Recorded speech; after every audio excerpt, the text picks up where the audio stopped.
here, would you please stand and recite the Pledge of Allegiance with me?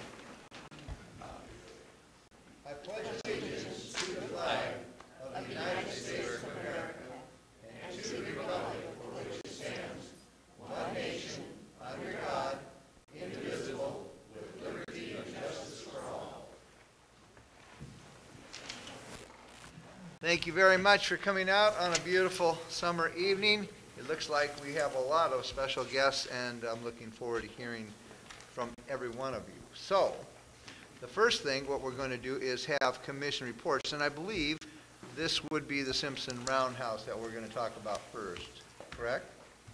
Mr. Goins? Sure. Sounds good. Seems like that's what you're first on the agenda, so.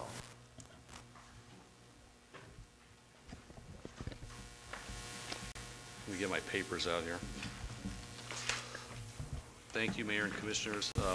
Wanted to provide a follow-up to the discussion and presentation about the roundhouse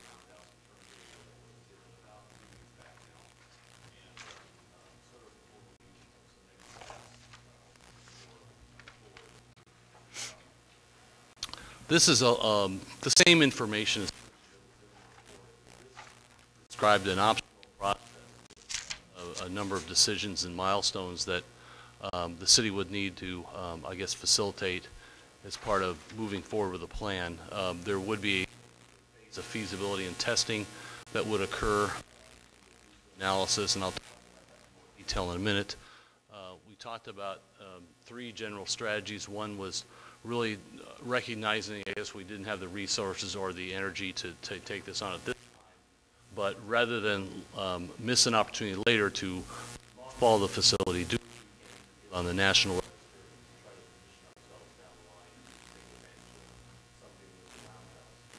The second strategy would be to focus on a museum at that facility, and there's a number of steps that would be involved in that, and again, I can describe those in more detail shortly.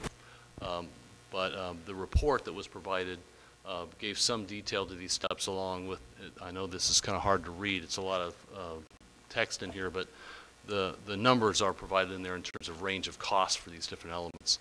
The third strategy was a public-private partnership, which could include a hotel conference center, maybe some other types of facilities, a larger attraction for generating, I guess, more expansive development downtown.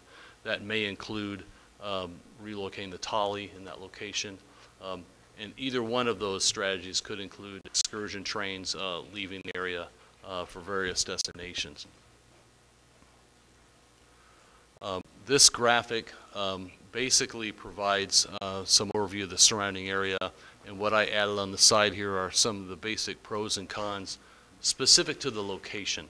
The legend describes some of these things, but just to kind of run them down, that oddly shaped yellow boundary at the top identifies one of the historic districts, which is just north of the site. The blue rectangle is an area that was identified in the downtown vision plan for an arts district. So you have two areas that have been identified for their historic significance or for some other regional benefit nearby.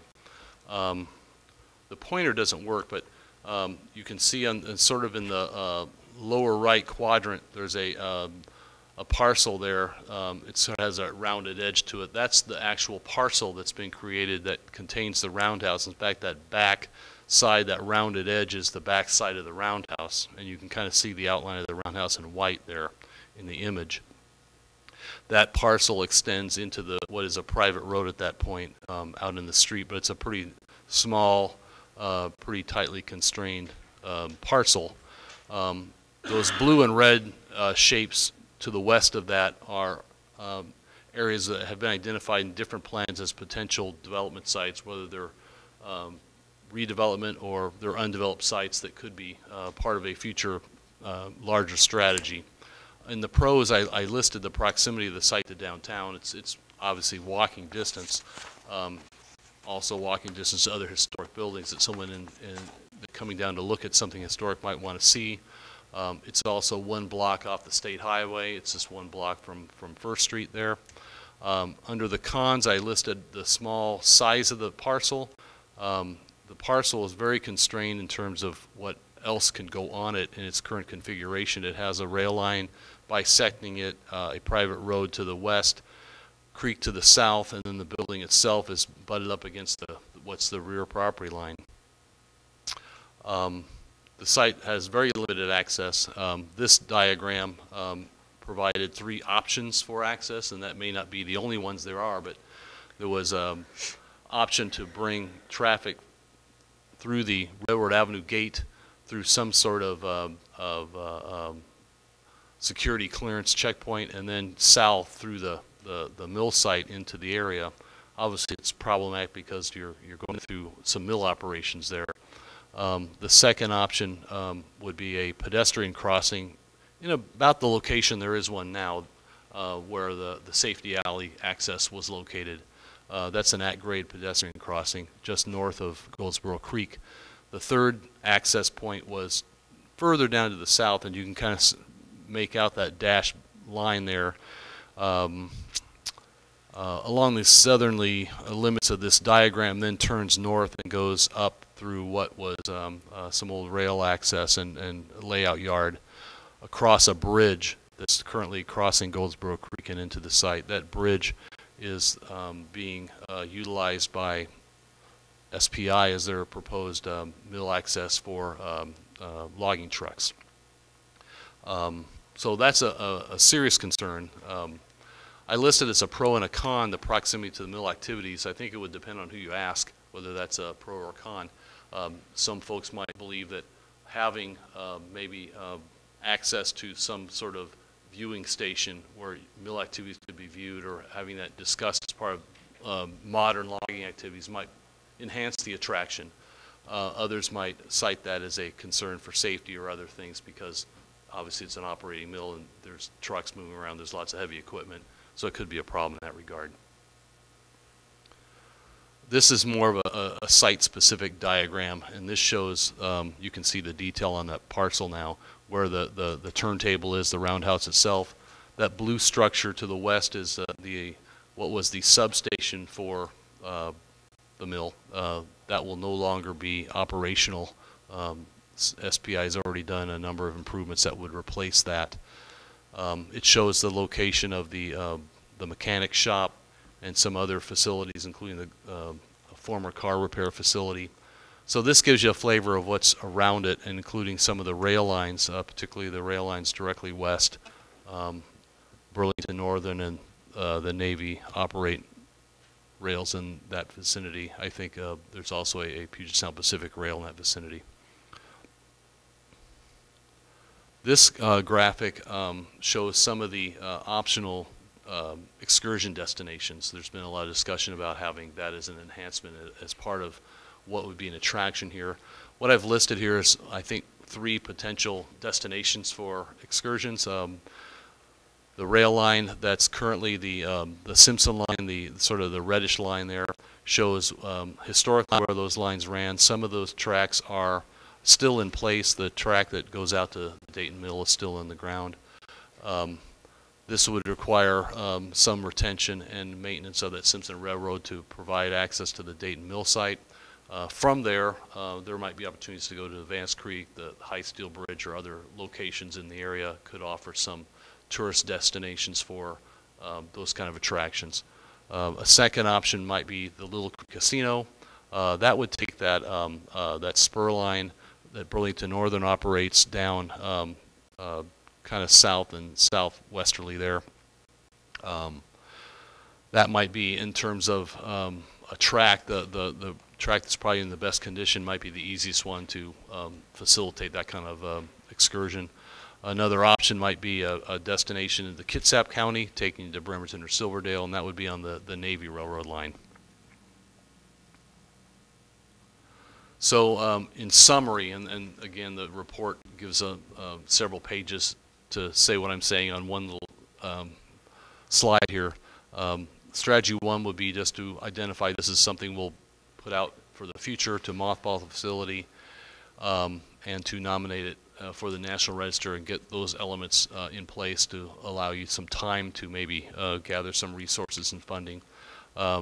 Strategy 2 was identified as a rail museum. This could potentially incorporate an excursion train. This could incorporate a working or a static exhibit. The working exhibit is something that's sort of, I think, seen as an exciting opportunity. I think that's an emerging element in the museum world that could be very interesting and unique here. The third strategy would be a more broad partnership that would include a logging museum. It could include a hotel and conference center, starting to attract other types of activities into the area. These types of developments often are part of a infill development. We were trying to bring residential into your area as well. Other types of ancillary uses would develop around it, and potentially this could be a location for the Tolly. We've been looking for a while for a location to put the Tolly under cover. This could solve that problem. Or you could eventually have a recommendation that sort of incorporates bits and pieces of these different elements. So that's not necessarily a either or. I wanted to describe some of the next steps, and I think I should also include some of the other broader assets and I guess constraints that are part of this activity, and I'll just try to be brief with those.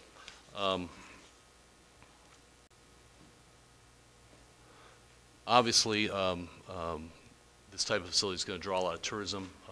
We are experiencing an upswing in tourism in Mason County. It'd be nice to have something that's really focused on Shelton and bringing people into town. This would obviously do that. There is a lot of community support for this type of opportunity, and to build on that would be, I think, something that I would consider an asset. There seems to be a lot of support at a more regional level. Tim Sheldon has expressed his interest in willingness to support this effort. The Vance Creek Bridge is something that I think already is an attraction, whether we like it or not, and we could maybe control and enhance what's happening out there in a positive way. There is a great deal of rolling stock that's part of what Simpson has sold as part of the transition with SPI. And having a partnership with Simpson and SPI would be critical, but having access to that rolling stock would give this a big boost. And the idea of this being in proximity to a working mill could be considered an asset again. Some people may not feel that way, but some people might believe it is. I think there's a number of railroad buffs, other volunteers that I think are capable and ready to help in this endeavor. Some of that help may be getting their hands on this rolling stock and doing some maintenance on it early on while other pieces of this are coming together. There's not a lot of museums quite like what this could be in the area, and having that unique ability might be something that we'd want to promote. We're nearby Seattle, Bellevue, Tacoma. There's a pretty fair number of people that live on this west side that we would be tapping into. And there's a fair amount of funding opportunities. Given time, we could try to tap into those. But as I mentioned, some of the constraints include the site issues, particularly parking and accessibility to the site. It's very constrained. It could potentially be a safety issue depending on how mill operations are occurring there. To have an excursion train operating can be a very expensive endeavor. This whole thing can be a very expensive endeavor. So that's something that's not to be taken lightly. So just kind of beware that that's certainly a consideration you want to think about and work through. There are ways to do that. Other people have been successful in making that model work. We believe that there's generally a lack of these kind of amenities in the region, and bolstering tourism is something I think we're trying to focus on. A number of folks that were interviewed for the report identified the limitations that the city has. We're struggling to provide basic services here, and to take on something of this magnitude might be biting off a lot for the city.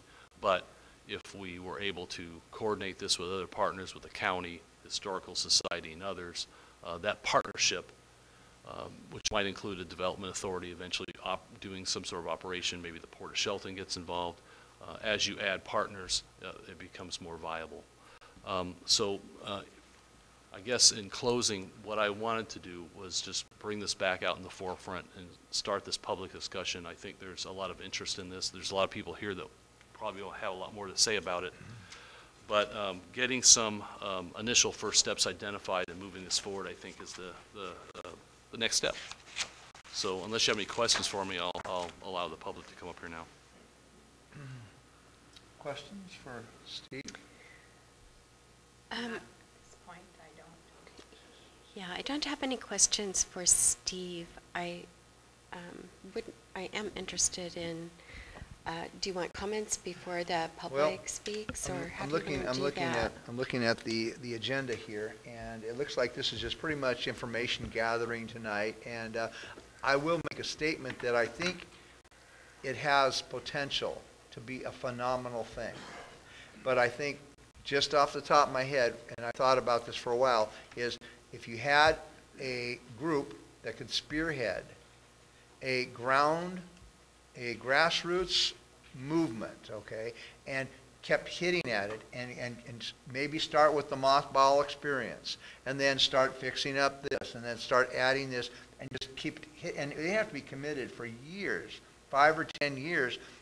Things can happen. There's 2 incidences in what I've seen around here that have happened by people getting behind something and just continuing to not give up, raising money, fighting for something. And that's, I won't name names, but there's a gentleman who actually restored some very large visual historical monuments, and he restored them all himself, and he drags them around on trailers, and he's kept a part of Shelton's heritage that I remember from being a little kid and seeing some of these big visual monuments, and he did it like all himself, and he accomplished having these large things that need to be fixed up and taken care of and hauled, and he did that by passionately going for it. There's another gentleman who 10, 15 years ago I met, who's talked about a dream about having a church in Union.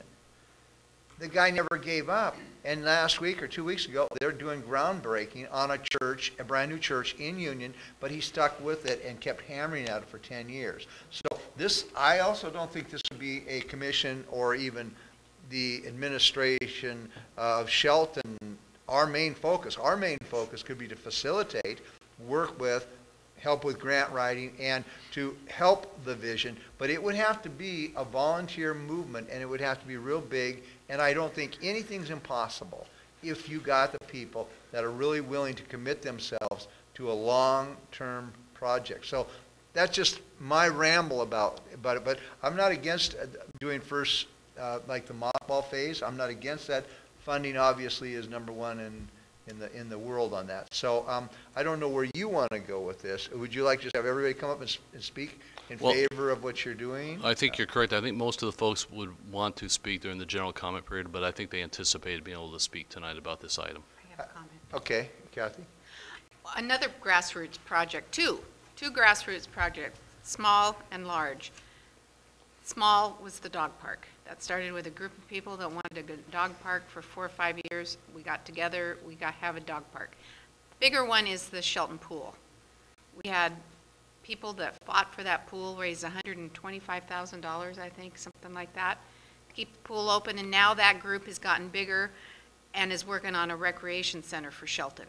So that's what people can do when they put their minds to it. It may take a while, but it can get done. You bet. Okay, and I guess I will speak now. I will look forward to the public comments, and I want to thank all of the railroad enthusiasts for being here. I am so appreciative, and many of you have already helped on projects such as getting as much as we could out of the dispatch building, and I'm very appreciative of that. I know some of you have those items stored in various places, and your expertise and your advice to me has been invaluable, so I do thank you for that. And as a private citizen, even if I were not a commissioner, I would be very much involved in this. I believe that it's essential, absolutely essential, and a once-in-a-lifetime opportunity to save and possibly reuse the building and the tracks. I think it's one of those things that we will always look back on and be grateful that we put the effort forth to do it. And we need to do that. We've lost our gym, and probably at least weekly, I have someone comment as to, oh, isn't it a shame we lost the gym? And my feeling is, yes, it is. It's too bad. And I firmly believe that if we had had social media in the day that we were trying to save that building, it would be saved. And it is essential that everyone who cares about this project and who has a dream, who has a commitment, who has expertise, who has a voice and is in favor of this, to speak out and join the group to make this a reality for Shelton. And I would like to also point out that already, just on the strength of the possibility and the potential for that, it is creating economic development, in that the owner of the Mason Hotel is planning to, in a few years, put a boutique hotel at the top of that building because of its proximity to the Roundhouse, and assuming that people will be coming and staying and visiting the museum there, and possibly working on whatever type of exhibits that we have in the case that we are successful in getting a working museum. So I think that we have to not be afraid, and we have to make a stand, and we have to move forward with this in however way that we can. And I do appreciate all of the passion and all of the people that are helping from across the states, from everyone who is passionate and sees the vision of this. And so obviously this particular commissioner is very committed to this process. I will say that in the last week too, I've had a long conversation with Dan Griffey, who's very much a supporter of this as well. I will be calling our other electeds and talking with them to get more commitment, so that we have that commitment. So that's my statement. Thank you. Thank you. Thanks for the report, All right. Steve. So for the people that want to speak on this, all we have to do is sign up. And if you signed up, then we'll just call your name and we'll give you 3 minutes each to talk. So do we have a list of names? We do. And Okay. first is Mr. Josh Cabo. Cabo. And just state your name for the record, please. Good evening. My name is Josh Cavo. I am the former Simpson Railroad mechanic. I was the last one in the Roundhouse. I was actually there last week working with the Western Washington Railroad on preparing the 1202 for shipment down to Chehalis for continued use on their railroad. I agree with what the mayor states, that this is probably not something that the city could take on by themselves.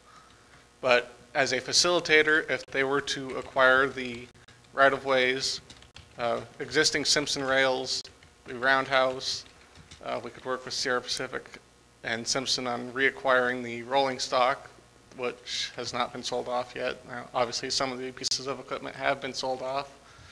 And I would just like to say we do have some very interested individuals, railroad preservationists, professional businessmen, people from any other walks of life that are interested in banding together with either a nonprofit or possibly a for-profit corporation. We haven't quite decided how that would work, but we are interested in spearheading any efforts to get this project going and in the right direction. Again, I think we've touched base on this as a very, very important economic tool that could be had by the city here, and yeah, just like I say, I think we could make this work. If we had a nonprofit or even a for-profit organization that could become self-sustaining, we could solicit investors, we could solicit donations, write grants, that type of thing. It could become its own entity that would be self-sustaining as well as supporting to the economy. And that's about all I have to say for the evening. If you have any other questions or comments for me. Just thank you for coming and speaking speaking what you've said. So the old saying, it takes a village to raise a child. So the child is that, and the village is Shelton and all the around cities that want to participate in this. Very good. Yes. Thank you very much. Next. I don't have anyone else to Oh, really? signed up to speak on this I item. wanted to hear everybody in the room speak. So yeah, I would love to hear from anybody else. If you're like railroads, if you think it's a good idea, if you think there's a shot at it. I mean, we have sometimes 2 or 3 hour meetings, and if that's what we're going to do tonight, then so be it. So if you come up, you just have to sign in right at that corner there, and then what we'll do is speak, say your name for the record, and this is public comment, and you've all come, and we want to hear from anybody who wants to say anything about this.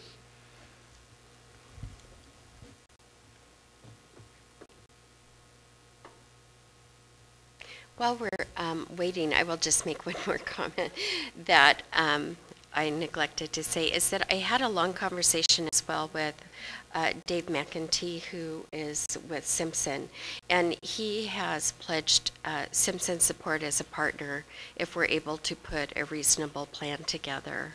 So I think that's extremely valuable that they are rooting for us, and so there's another great voice of experience for this project. Absolutely. Did you already sign? You go ahead and come in and then just state your name for the record, please. Marilyn Ward. I came tonight for this issue because I'm really excited about it. I think that it would be a really wonderful thing for Shelton to draw people here. And I just want to say, I didn't hear everything you said about Simpson, but I was going to ask if they were going to help with it or donate anything, you know, as far as that might help get it started. And also, I have a brother who's a general manager of a railroad in San Diego, and he goes to Ventura and all over the country. So I'm going to be contacting him and seeing if he could help in any way, his railroad. Because I know they have one that runs up here also, but I'm not quite sure where it is. But I'm Wonderful. gonna, Thank you. You're welcome. And I hope it gets done. Thank you. Thank you. And we have Mr. Russell Holder. All right. Just state your name for the record, please. My name is Russell Holter, and in the interest of full disclosure, I have to start off by saying that I work for the state of Washington, but I'm here as a private citizen, and I do work for a regulatory agency, which is the Department of Archaeology and Historic Preservation. And then my comments should be construed as being part of any regulatory process, whether it be state or federal. But I'm here to voice my support for the city, working in conjunction with any private entities who wish to take on this rather daunting undertaking. But I would like to challenge the commission to make no small plans. I know that there are some people out there that might think that having another heritage railroad in the state of Washington might actually diminish the value of tourism in the area, but I will tell you that that is false. It could only augment it and make all the other heritage railroads stronger. If this is done correctly, it's something I'm rather passionate about. I can tell you that other grassroots organizations have been successful. The Cascade Rail Foundation, which I was personally involved with, they raised $900,000 for the rehabilitation of the train station in South Cle Elum, Washington, which has a population of 250. Okay, you're not too small to take this on. But if you're going to take this on, you need to be working together symbiotically. The Cascade Rail Foundation did not do what they did without the help of Washington State Parks, who was the agency which owned the property and were the stewards of the group, the nonprofit organization that did all the work. So it needs, you guys need to work together to be able to pull this off. And if you try to make this project too small, I think that it could be doomed to fail from the get-go. So if you make large plans, you can always scale back. If you make small plans, it's almost impossible to grow it from that point on. And that's just a cautionary tale that I just wanted to bring before the commission today. And I want to thank you for the opportunity to be able to come down here and be able to voice this in a public forum. Thank you very Thank much you. for your comments. Anybody else? There's opportunities, 2 other opportunities in this meeting for general public comment on any subject. So if you feel that you want to say something later, and it's going to be a fairly short meeting tonight, I think you can certainly add to this story. Next, I will go into our weekly commission reports, and we'll start with Commissioner Moore.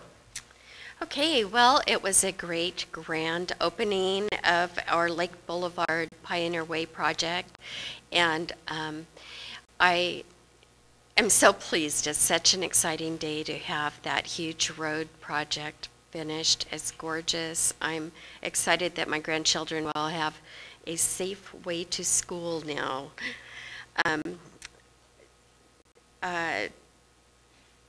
Wednesday, I will be meeting with United Way and the group that is working on the United Way project for Day of Caring this year, which is a Clean Up Shelton Day, which is going to be amazing. And so we're in the planning stages for that, in the process of getting addresses and projects that we can incorporate into that so that we can make a real visible difference on Day of Caring. And that's my week. Thank you. Last Thursday, I attended a budget and finance conference in Tukwila. It's very interesting. Cities are all in the same pickle, and they're all trying to figure out how to meet their financial obligations, and they had some great ideas. I won't go into them now, but if anyone wants to know, I'd be glad to share it with them. Today, I attended the ribbon cutting, and it was very exciting to see that brand new road and flashing lights and crosswalks and all sorts of sidewalks and LED lights. So I'm just really excited about that. I have my left board meeting tomorrow at 8 a.m. and that's the law enforcement officers and firefighters. We manage the pension plans for the city and county retired officers and firefighters. And I want to personally welcome Ryan. Thank you. And who is Ryan? Oh, our new administrator. I'm sorry. I know who he is. Yeah, you got to share that with the I'm public. sorry. I personally like to welcome Ryan Wheaton, our new city administrator. We're excited to have you on board. We can clap for Ryan. That's okay on that one. It's a positive clap for a gentleman coming to take a job, do a job, and we will miss Pete. Pete's going to be around for a little while longer, but Pete has been our interim and done an excellent job in the absence of Dave O'Leary, our past city administrator. So just a little political education here on what we're doing. So, okay, well, this week I did attend that grand opening or the ribbon cutting ceremony for the Lake Boulevard Highway, and I'm sure that anyone who lives out that road is very thankful that we did what we did. And so it's been on our books for a long, long time. Thursday, I will be talking to Maya Bellin, who is the director of the Department of Ecology. And Ryan and Pete will be with me. We have a lobbyist from the Association of Washington Cities that'll be there. Senator Tim Sheldon will be there.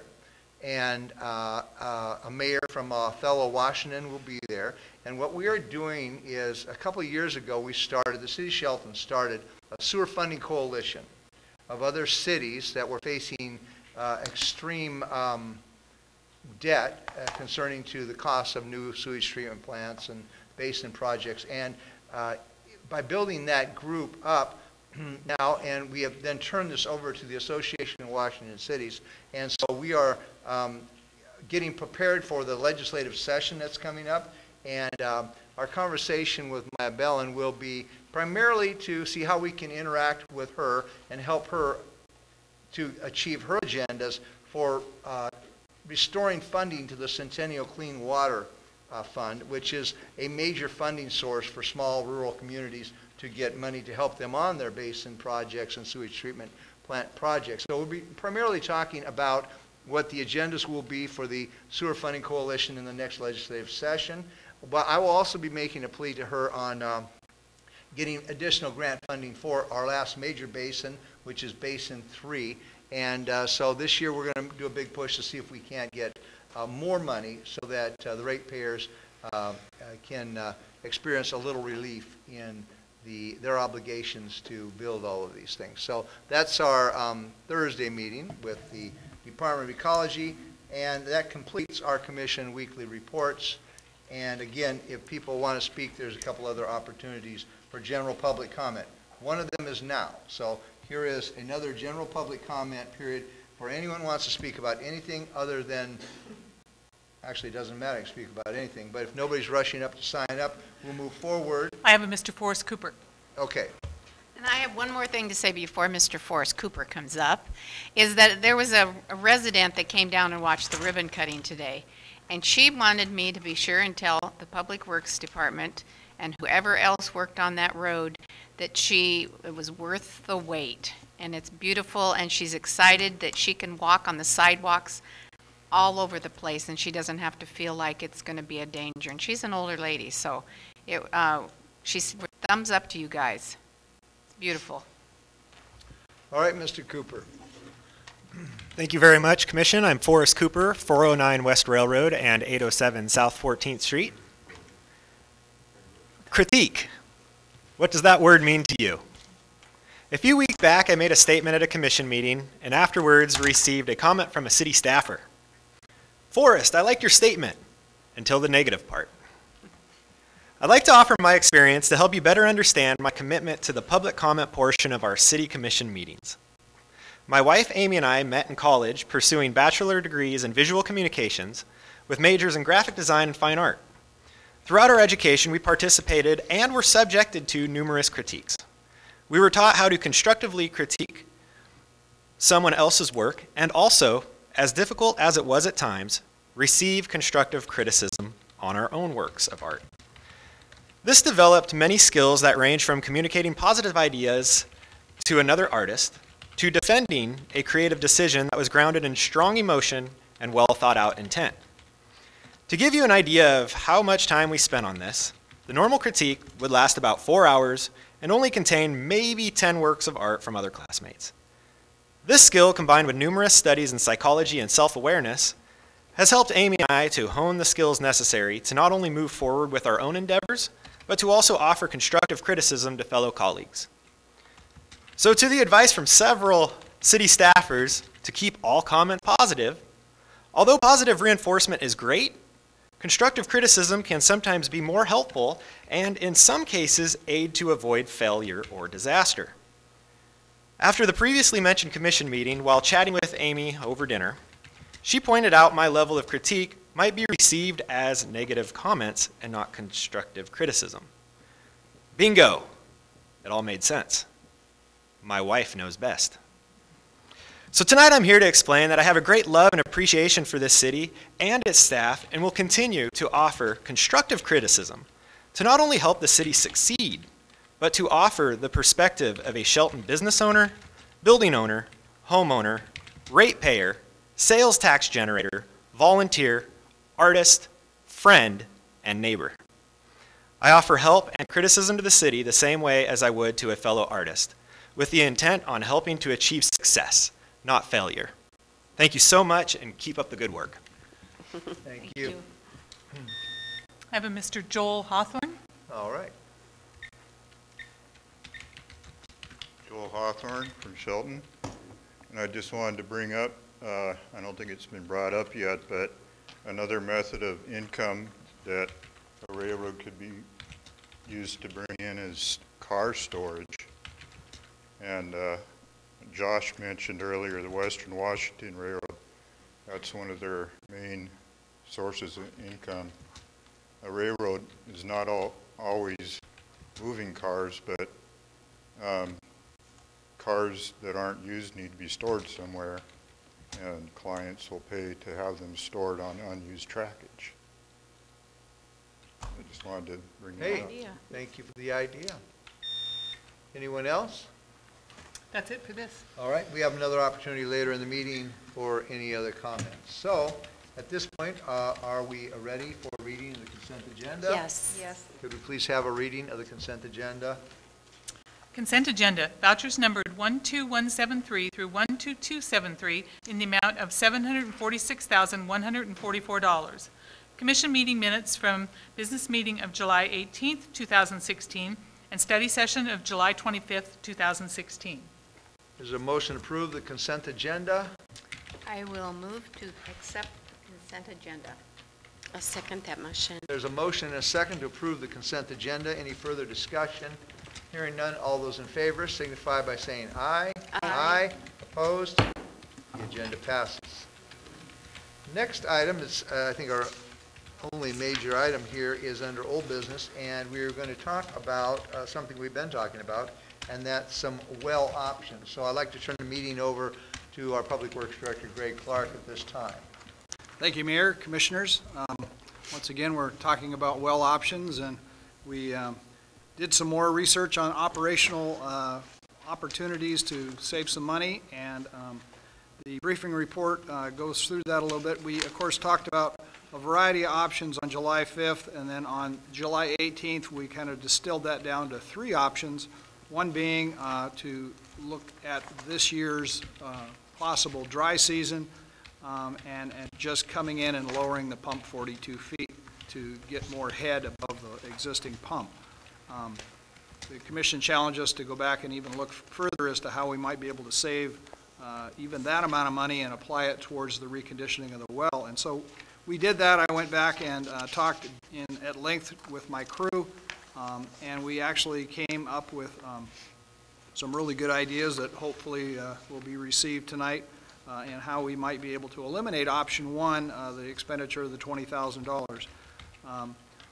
One of the problems we've had is well 1 is our number 1 pump, and it's always been in the first position. So when the storage tanks call for water to fill them up again, well 1 has been the well of choice.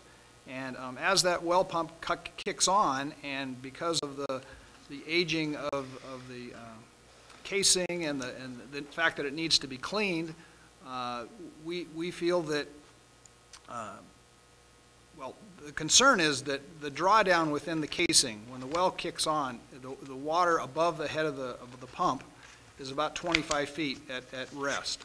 And as soon as the pump kicks on, it draws it down to right around 15 feet above the pump. And then as it continues to pump longer and longer, about an hour and 50 minutes worth of pumping, it's right down below 10 feet, which is of grave concern because it possibly could cause cavitation and actually burn out the pump, which would be a really bad thing to do. So we went back and talked at length to Arcadia Well Drilling and to our SCADA consultant regarding what could be done, and a discussion of why don't we install a monitoring method by which we can monitor this drawdown so that we don't have to have somebody physically up there to look at the gauge. And we actually implemented that and took care of that last week. It cost us about $3,500 to do that.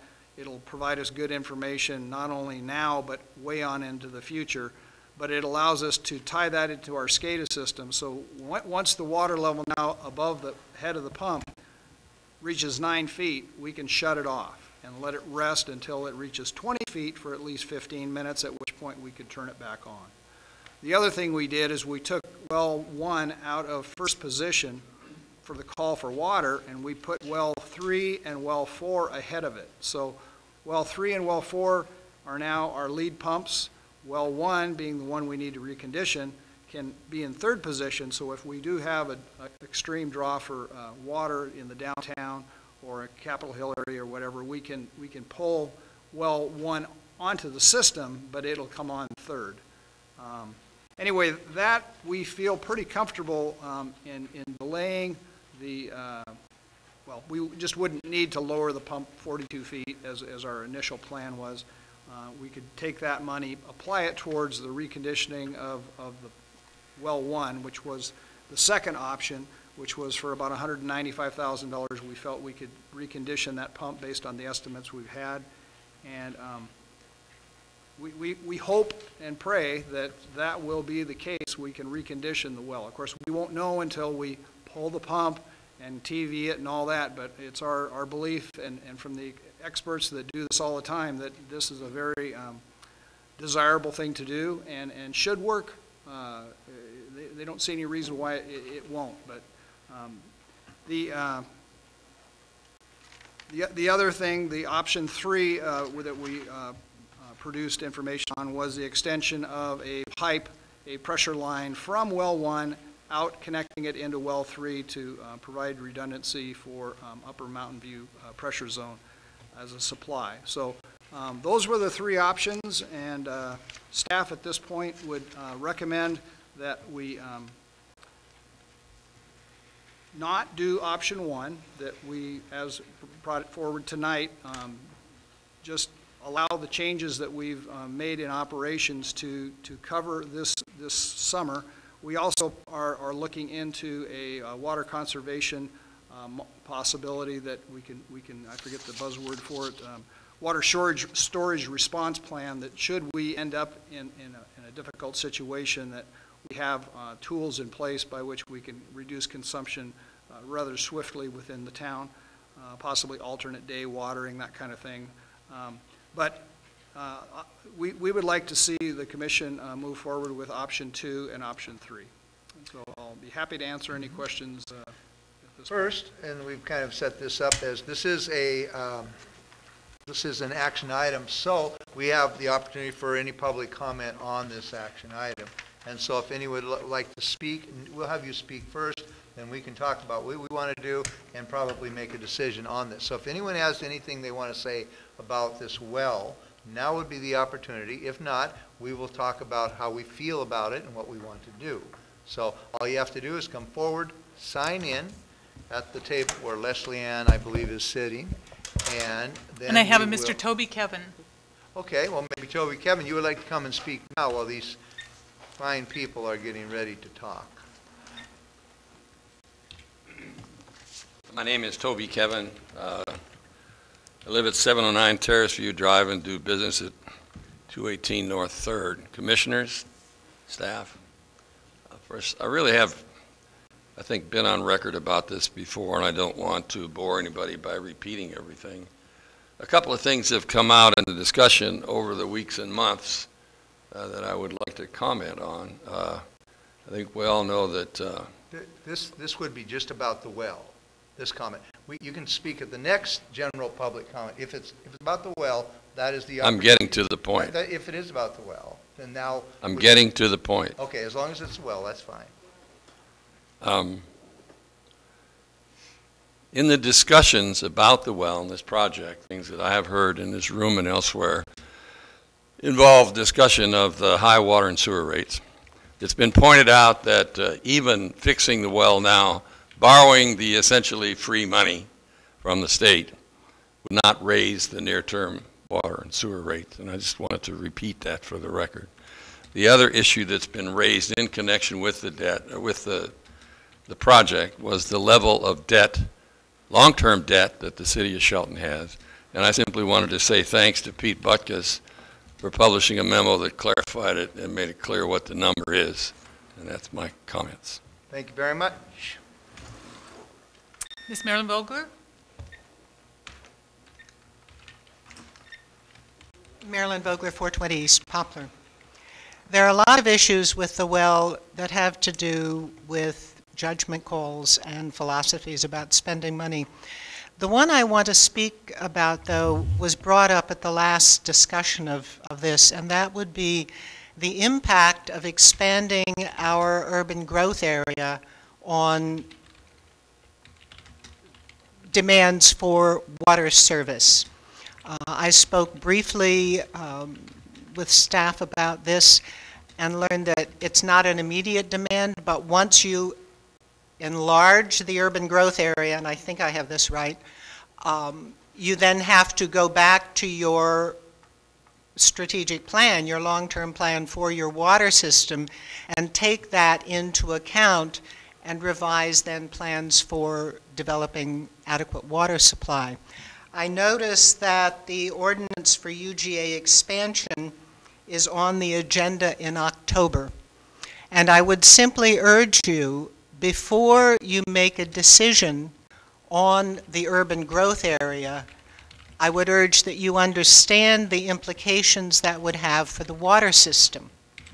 Now, I tend to be frugal in my own spending, but I also know the value of making investments when the deal is good. And it seems to me that a 1% loan is a good deal. Expecting at some point in the not too distant future, we will need this piping system, this option 3, to provide adequate supply either for current development issues or for this expanded UGA. I would urge you to go ahead and spend the money. But if you're not inclined to make that decision tonight, I really urge you to know what it will do to future plans to expand the urban growth area before you make that decision. Thank you. Thank you. We have Mr. John Tarrant. John Tarrant, 167 Hawthorne, P.O. Box 2172, Shelton. Just a couple of comments. I realize the decision has discussed this issue at multiple meetings and have actually focused on this particular option this evening. I'm one of those that goes by the perlator oil filter mode, pay me now or pay me a whole lot more later. With respect to this process, if it's immediate, it may make sense, but my concern would be that long-range planning in terms of where are we going to be X number of years from now, and the fact that we're looking at a well that is 72 years old, thereabouts, and quite frankly, I think it's time to consider drilling a new well and to provide more capacity for that potential in the urban growth area. That 1% loan sounds awfully good. In fact, if it's in the rates already. I, for one, don't like paying a lot more, but quite frankly, I don't want to pay twice. Thank you. Anybody else? Mr. Tom Davis.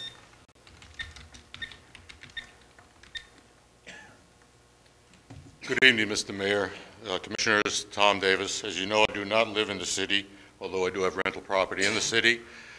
A few years ago, when my wife and I built a house out there in the county, and we had a storm and the electricity went off.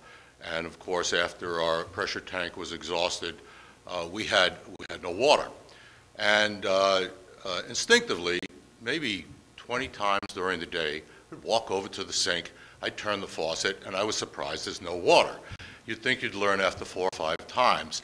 But that's the power that we have, that water has in our lives. We take it for granted. Now that's the way it affects us personally. After the 3rd day, we got kind of used to that, and we emptied the hot water tank, and we found other areas where we could conserve and use water. But that's not the case, economically speaking, and Marilyn touched on this, and I'd like to just expand upon it a little bit. Perception sometimes is the better part of reality. And the perception of the business community, which we're trying to entertain here in Shelton, which we talk nonstop about bringing in business and having our economy get a little bit of a boost. When we have these discussions and we're talking about the cheap fix, we're talking about the temporary fix, that doesn't encourage business to come in and lay down hard-earned capital for long-term investments with a short-term future. What happens is that they look, people, as you know, you're a businessman also, Mr. Mayor, they look at the long-term resources. They look at the infrastructure. The infrastructure of any city is the foundation on which growth is built. When you jeopardize that, when you short-circuit it, when you take the cheap or shortcut method out of that, you undermine that. You undermine the economic growth, the same economic growth that you so desperately need. So my suggestion is Get in front of the curve on this one. Bite the bullet on this one. Do it the way it's supposed to be done this time. We're in this situation because so many leaders prior to your sitting in that seat have kicked this can down the road, and we, in fact, we are the sons paying this for the sins of our father. I have a rental property here. I have not raised the rent in 4 years. I simply let the tenant absorb the cost of the water increases and so on. I'm willing to have that happen because there's a greater good at stake here. And the greater good is the community and the vision of the community to have some economic growth. It's not a matter of talking about it. It's a matter of making these very difficult, hard, unpopular decisions to get the action done so we have a future in Shelton. Thank you. Thank you. Anybody else? That's it. All right. So now we're going to make a decision, and we're going to talk about this. And if Commissioner McDowell or Commissioner Moore would like to speak first, we can do that. Well, let me go first. Sure. I'll be glad to. I've been investigating, studying this issue, talking with a lot of people about these different options. Option one is not, according to my opinion, is not there. And we just take option one off. We go with option two, we have a good chance of making this work and will carry us over for a few years. Are we going to have economic development in the city? I hope so.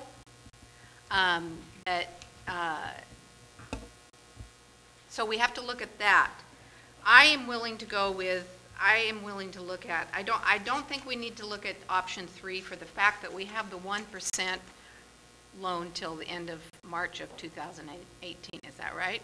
That's correct. Right. So we have some time there to, we have some money to fluctuate there. If we do have to go borrow that money, then we can.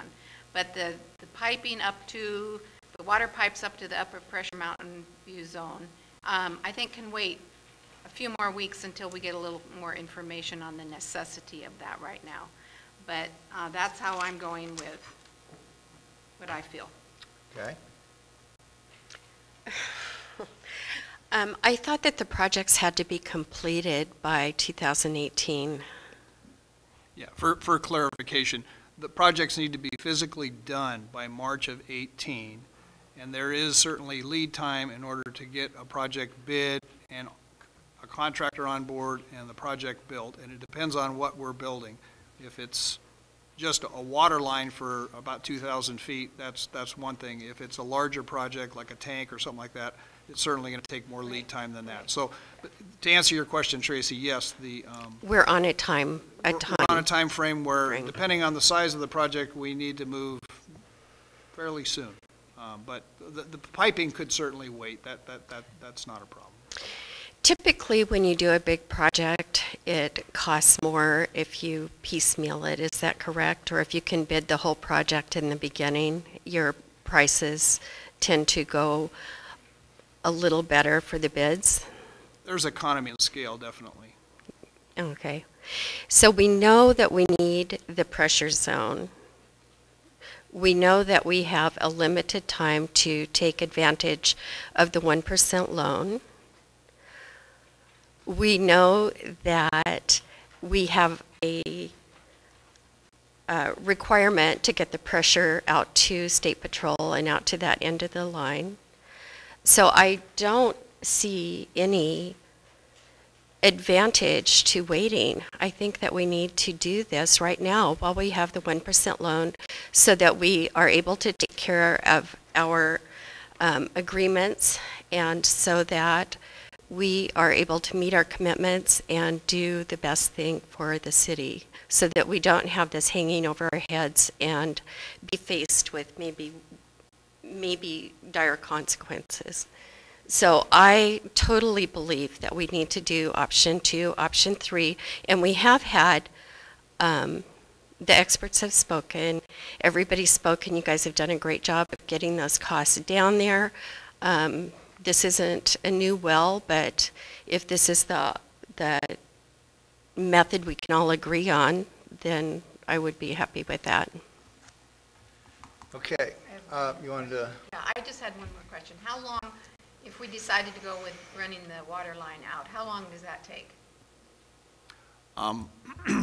We have an existing contractor on board right now. The $400,000 for option 3 is to utilize the existing bid we have and just amend his contract to include this new work.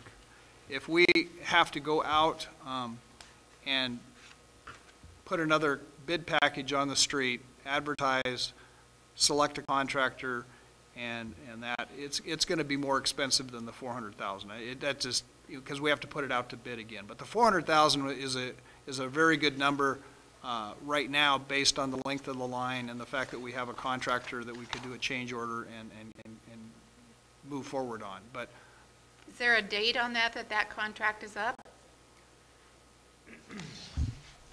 It's all dependent on their schedule, and right now I would have to estimate based on the progress they've had, the work that's left that's done. We've probably got until about the end of September at the very latest to be able to take advantage of those existing contracts. So how long, once you start the project, the actual physical project of laying the water line, how long is that project?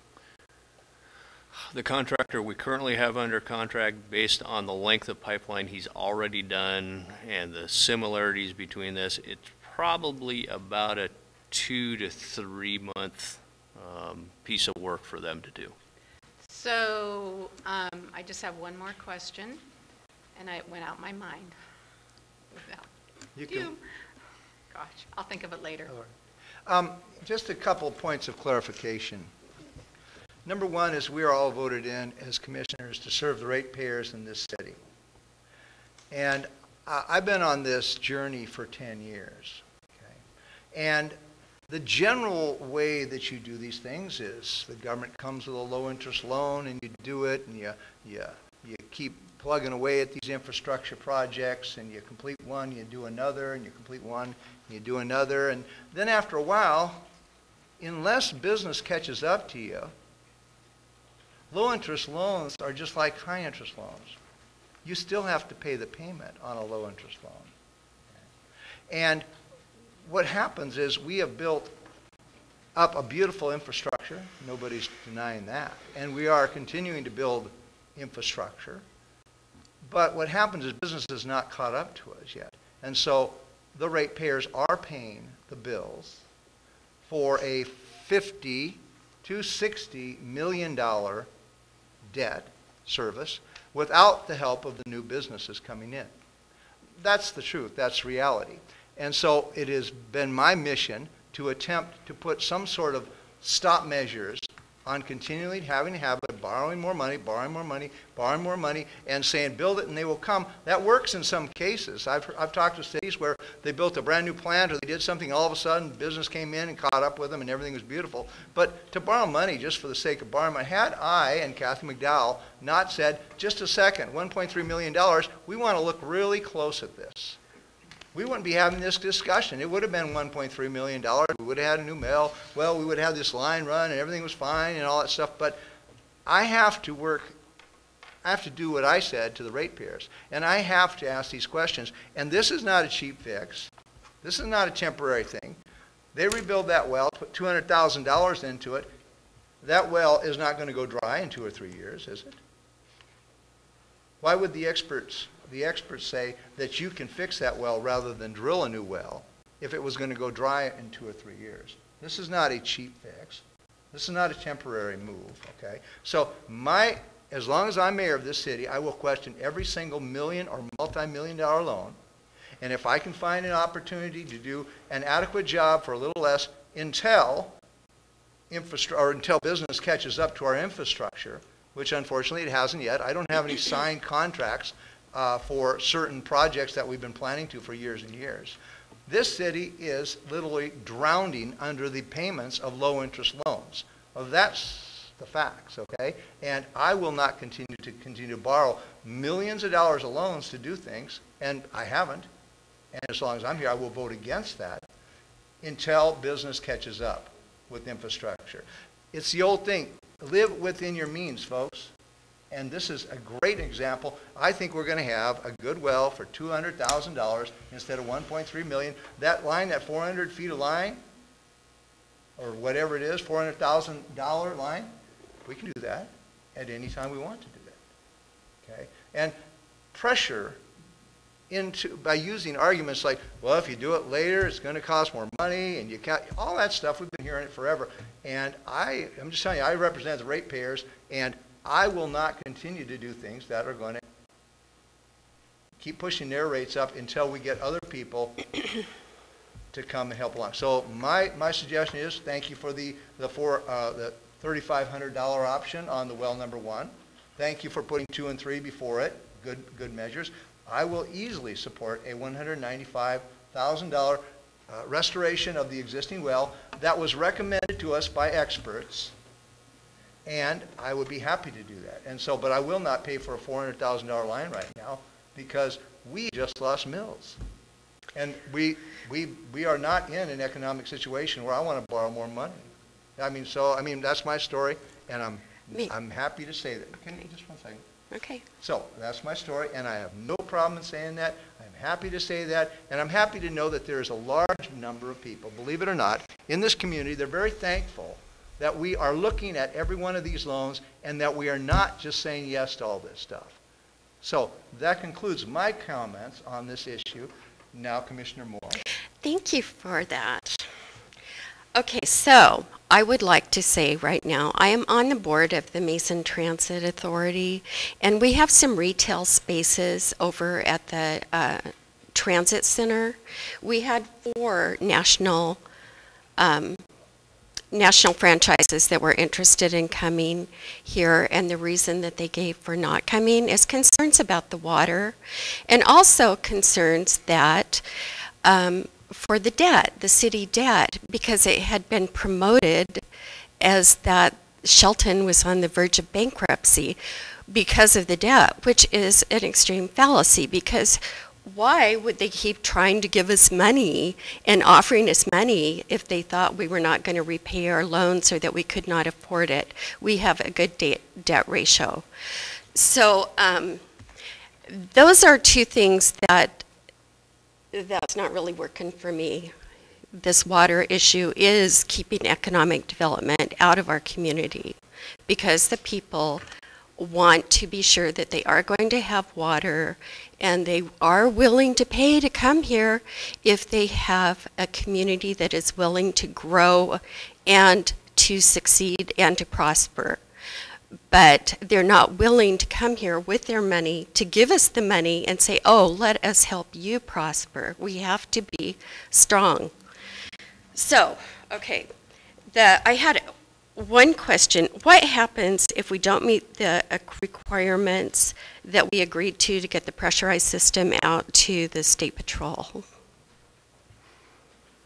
Well, they certainly would, we signed an agreement back, 2010 with the partners on that particular. I'm not sure what the ramifications of not fulfilling our end of the agreement. I mean, we'd have to enter into discussions with them and find out what the ramifications would be. I don't know if the agreement or not has specific non-compliance measures in it or not. So I really can't answer your question, Tracy. Okay, so State Patrol took a grant from the state, right? And then the city agreed to do their part, and we were given grant and loan money to fulfill our obligations.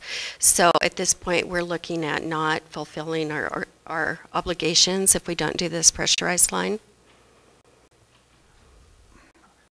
This was before my time. It was before mine as well. Steve, could you elaborate a little more clear? You were here when this all came down.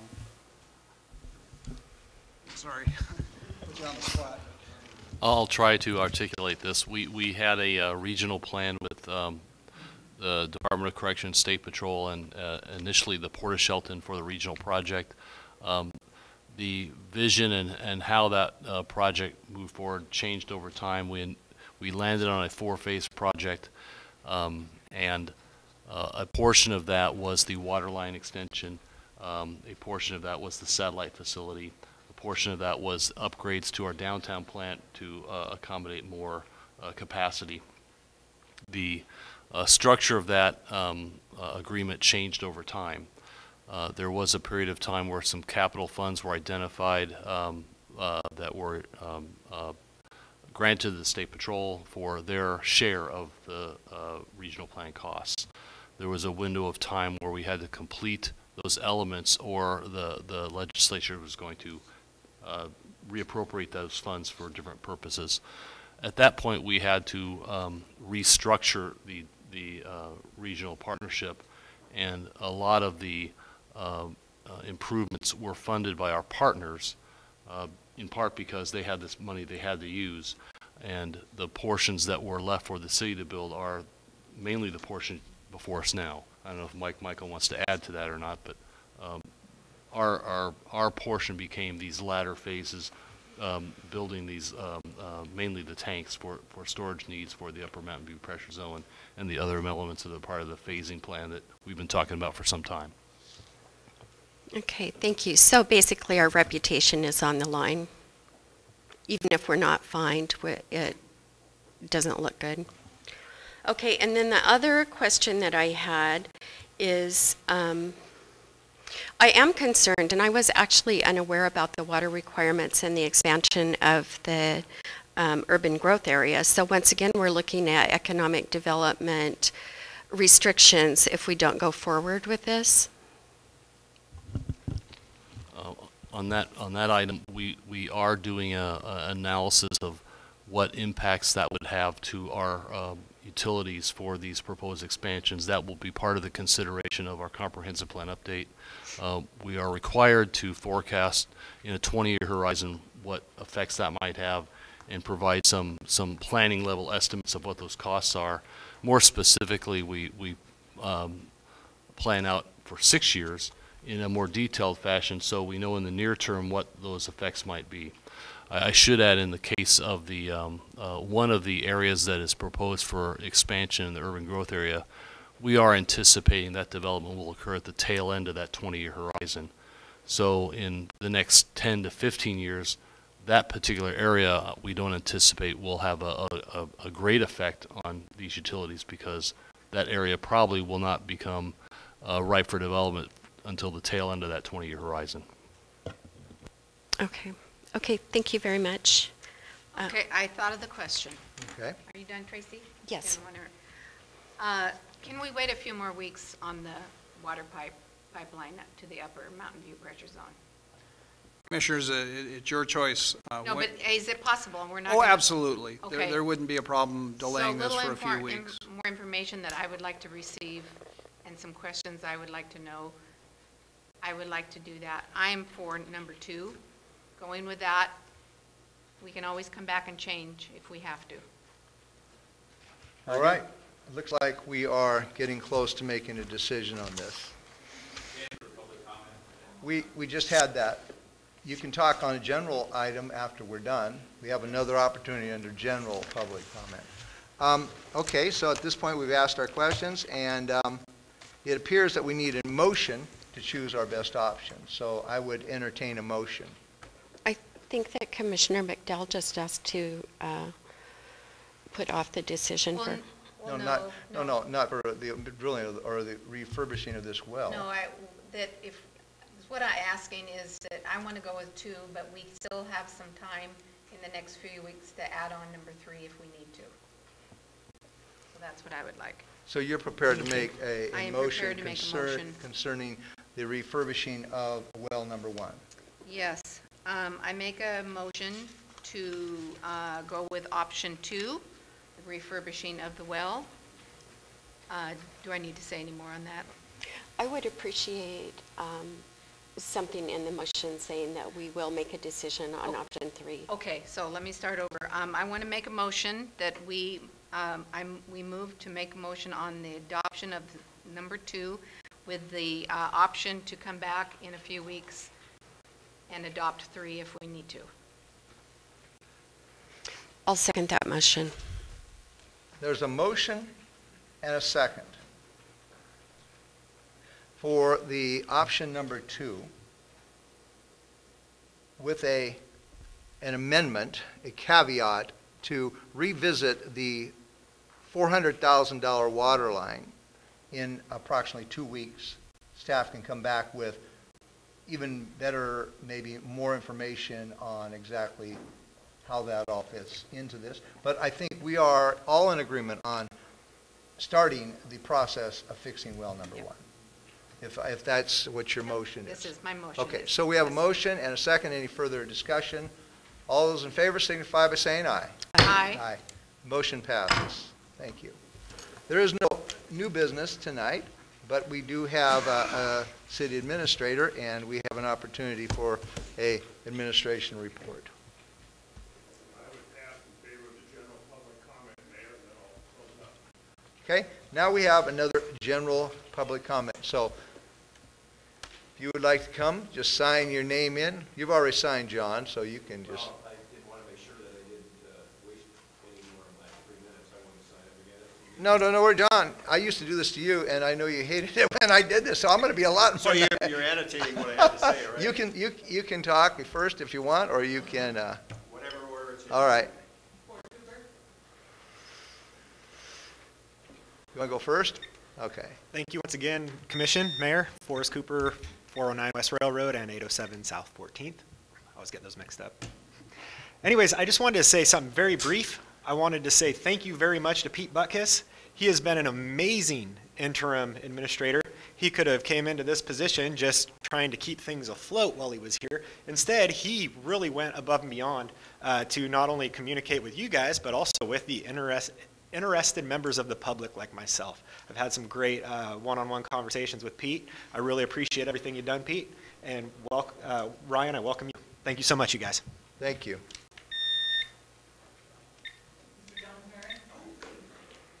Just state your name for the record, please. Name is John Tarrant, 167 Hawthorne. First of all, again, kudos to Mr. Butkus for your efforts. It's been great for the city. And just to kind of bring comments back to the issue of the water issue, I know a lot of conversation has taken place in the last now 5 years, almost 4.5, about debt. But I'd like to just give you a short little history about where we were when I took office. We had a lot of folks telling us we were going to be in perpetual moratorium and we would end up having environmental problems continually. A lot of the stuff was by the fact the state put us under the gun. We went ahead as a commission and did some of those things, knowing full well what the impact was going to be on our ratepayers. But quite frankly, I'm proud to say, even though I know, Mr. Mayor, that you probably think I'm saddled you with a lot of problems, I think that had we not done what we did then, you'd have even more problems now. Thank you. Thank you for your comments. Mr. Bill Busaka. Bill Busaka, 612 West Birch Street. Go ahead. Sorry, Mayor Cron. That's all. I just meant state your name for the record. Yeah, Bill Busaka, 612 West Birch Street. I have the fortune of having family in other parts of the country and to be able to, having been on trips to talk to people in other parts of the country. And Mayor Krantz, I realize that you are concerned about ratepayers and you do want to keep things under control, but we're in a real dilemma here because the timber industry is a mere shadow of its former self, and there's nothing we can do about that. The reality is we're going to have 10% of the employment we once had when I first moved here 42 years ago. So the chance that a Samsung assembly plant or a Hyundai plant comes here is a mere Tim Sheldon fantasy. It's not going to happen. They're all going to Georgia, South Carolina, and Alabama because they don't have any minimum wages and they don't pay benefits. So none of those places are coming here. Our only chance to really make something out of this town is we have an absolutely wonderful place to live. Mountains and water and whatever else. This is like a resort, just about. There are people, there are tens of thousands of people in San Diego, LA, Sacramento, Portland, Seattle. They want to get the hell out.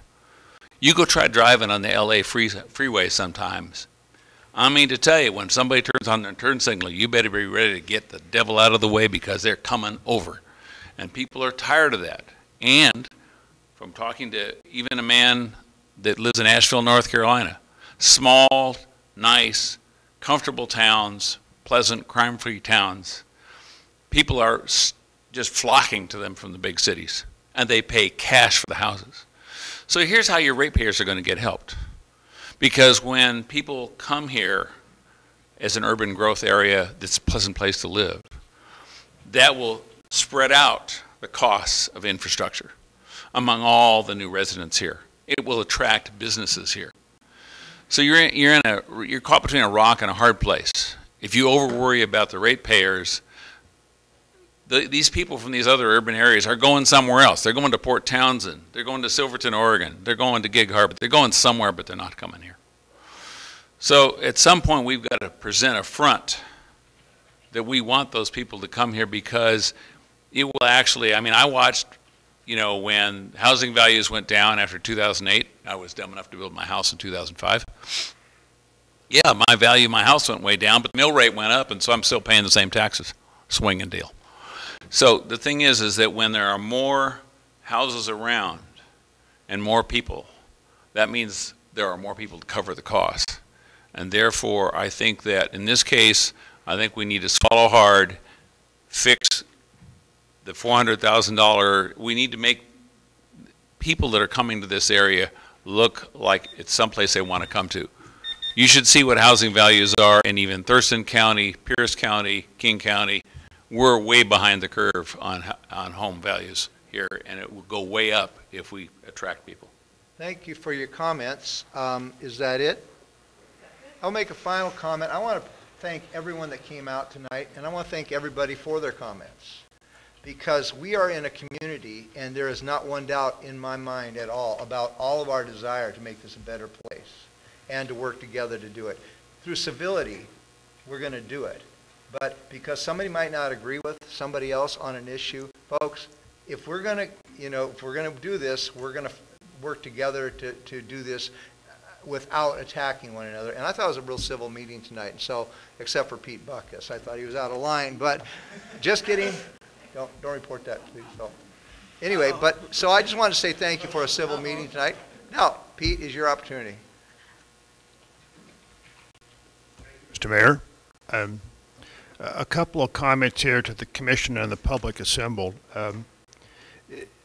The water supply issue has been long and drawn out, but it's developed better options, I think, for the commissioners to make considerate decisions about. I recognize that to the public, all of you, no matter what side of the issue you're on, that's sometimes frustrating to have this continued. But what's happened is we've continued this, we've gotten additional information. Frankly, at this point, we're waiting for additional information from our regulatory partner, the State Department of Health, for some issues that they may want us to revise in our water system comprehensive plan based on changes that have been and possibly will be made by the Commission. It's a bit frustrating when it's a long time for those comments to come.